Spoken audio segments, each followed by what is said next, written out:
Assalamualaikum warahmatullahi wabarakatuh. Perkenalkan, nama saya Helmalia Putri dengan NPM 20110606401 dari kelas C, jurusan Pendidikan Biologi UIN Raden Intan Lampung.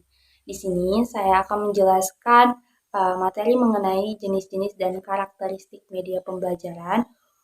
Video ini dibuat untuk memenuhi tugas ujian tengah semester mata kuliah media pembelajaran dengan dosen pengampu Ibu Aryani Dwi Kusumawardani.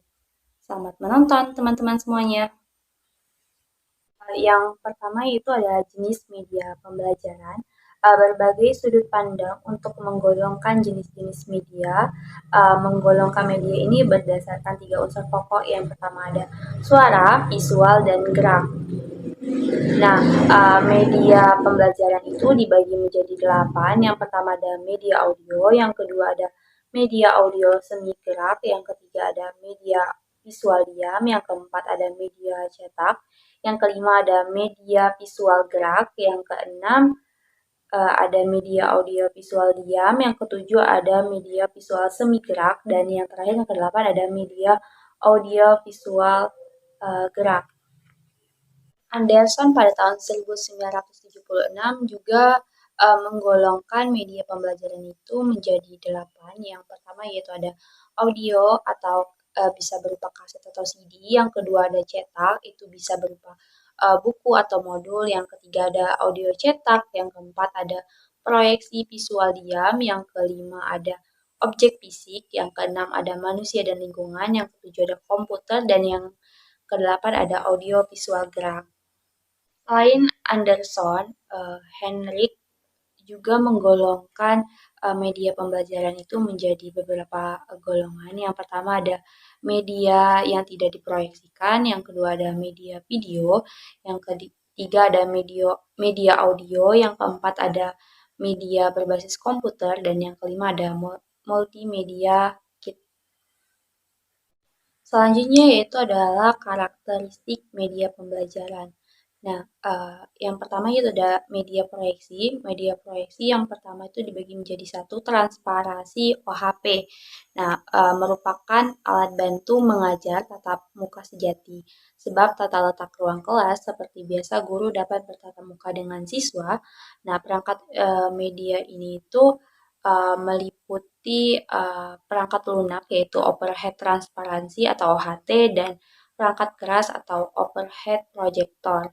Nah, teknik pembuatan media transparansi yaitu kita bisa mengambil dari bahan cetak dengan teknik tertentu atau kita membuat sendiri secara manual.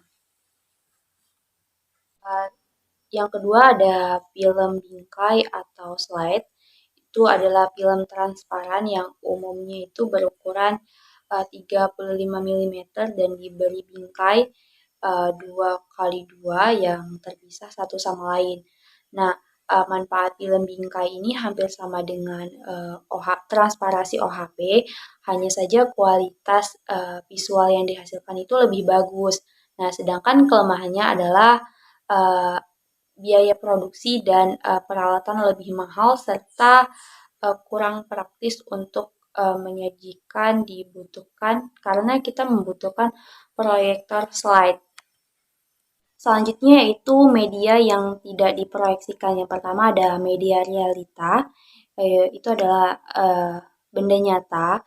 Benda tersebut tidak harus dihadirkan di ruang kelas, tetapi siswa dapat melihat langsung ke objek.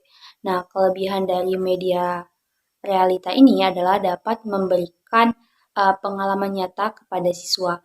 Misal untuk mempelajari keanekaragaman makhluk hidup, klasifikasi makhluk hidup, ekosistem, dan organ tanaman. Yang kedua yaitu ada model adalah benda tiruan dalam wujud 3 dimensi yang merupakan representasi atau pengganti dari benda yang sesungguhnya.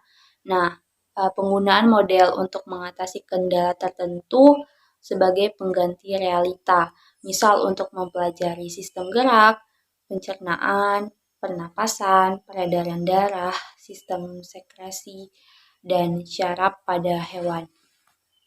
Yang ketiga ada media grafis yang tergolong ke media visual.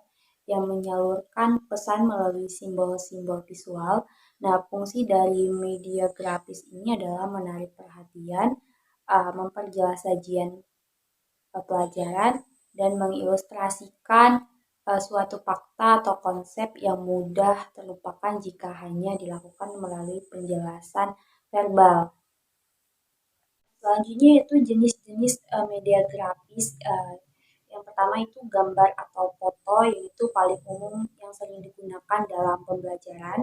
Yang kedua yaitu ada sketsa, yaitu gambar sederhana atau draft kasar yang melukiskan bagian pokok tanpa detail. Dengan sketsa dapat menarik perhatian siswa dan menghindarkan verbalisme dan memperjelas pesan yang disampaikan oleh pendidik. Yang ketiga ada diagram atau skema, adalah gambar sederhana yang menggunakan garis dan simbol untuk menggambarkan struktur dari objek tertentu secara garis besar. Misal untuk mempelajari organisasi kehidupan dari sel sampai organisme.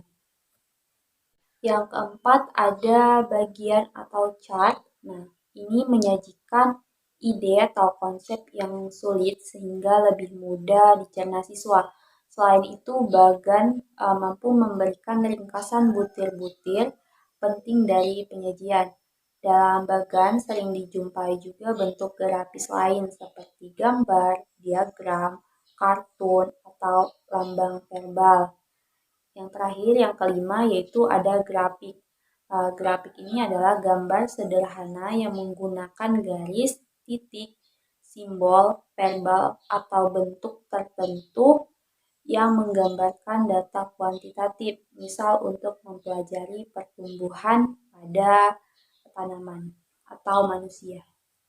Nah, selanjutnya yaitu media pembelajaran yang menggunakan media audio atau visual. Yang pertama itu ada radio. Radio ini merupakan perlengkapan elektronik yang dapat digunakan untuk mendengarkan berita yang bagus dan aktual, dapat mengetahui beberapa kejadian dan peristiwa-peristiwa penting dan baru. Nah, masalah-masalah kehidupan dan sebagainya. Radio ini dapat digunakan sebagai media pembelajaran yang cukup efektif. Ini tuh ada kaset audio yang dibahas di sini itu khusus kaset audio yang sering digunakan di sekolah. Nah, keuntungannya adalah merupakan media yang ekonomis karena biaya pengadaan dan perawatannya itu sangat murah. Selanjutnya itu ada media audiovisual. Yang pertama yaitu ada media video. Media video ini merupakan salah satu jenis media audiovisual selain film yang banyak dikembangkan untuk keperluan pembelajaran. Biasanya itu dikemas dalam bentuk VCD. Dan yang terakhir yaitu ada media komputer. Media ini memiliki semua kelebihan yang dimiliki oleh media lain, selain mampu menampilkan teks, gerak, suara, dan gambar. Komputer juga dapat digunakan secara interaktif, bukan hanya searah. Bahkan komputer hanya disambung dengan internet dapat memberikan keleluasaan belajar menembus ruang dan waktu serta menyediakan sumber belajar yang hampir tanpa batas. Itulah penjelasan saya mengenai jenis-jenis dan karakteristik media pembelajaran. Sekian penjelasan dari saya. Mohon maaf jika dalam penjelasan terdapat banyak kekurangan. Sekian dari saya. Wassalamualaikum warahmatullahi wabarakatuh. Terima kasih.